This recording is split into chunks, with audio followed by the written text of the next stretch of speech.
person here today. We have with us today Brigadier General Thomas P. Evans from the United States Army Reserve, and he'd like to say a few words.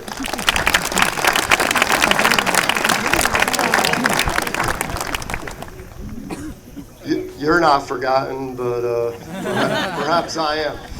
But it's all good.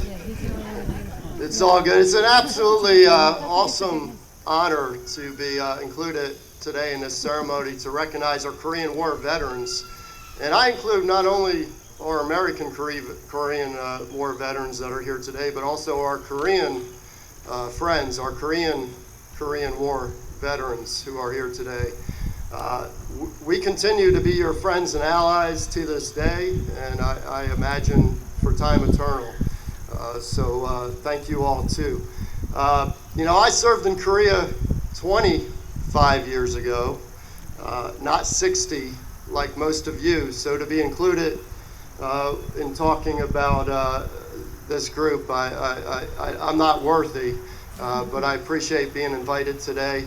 I also had the honor of attending the 60th commemoration ceremony held on the National Mall next to the Korean War Memorial in Washington, D.C.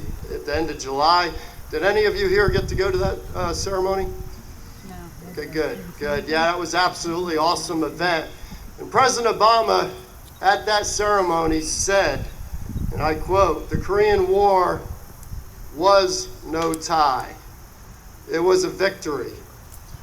And it was a victory proven by the fact that Korea today, 50 million Koreans live free because of your sacrifice and your service.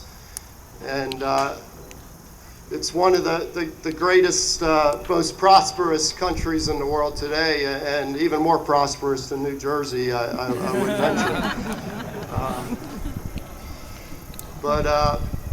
But I can assure you, we're still 1 second away. We're 1 second away from a terrorist attack on this nation. 1 second away from something. We just recognized 9/11 this past week, and we're still 1 second away from something that could conceivably be much, much worse.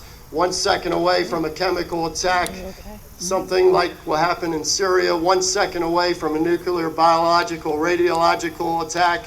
1 second away from an improvised explosive device like what happened in Boston.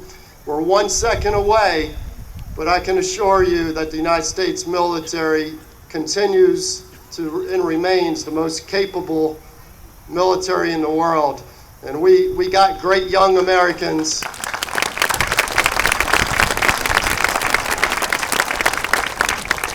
I know we all complain, me included, about our youth, but we got a lot of them here today, and these kids are awesome. And we got the greatest people to work with in the world.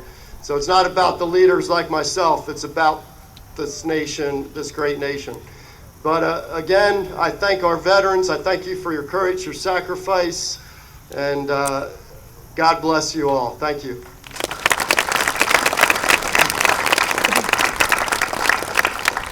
Thank you, General Evans, and I hope I won't be put on KP. That could be devastating. Now we will move on to the ceremony of presenting the medals and certificates to each of the veterans represented here today. We will be taking one row at a time. Each row will be escorted by the Sea Scouts who you see out in the audience there. Please follow their directions as we go around. We will, as we present these, we will be reading a list of names of all the veterans who are here today.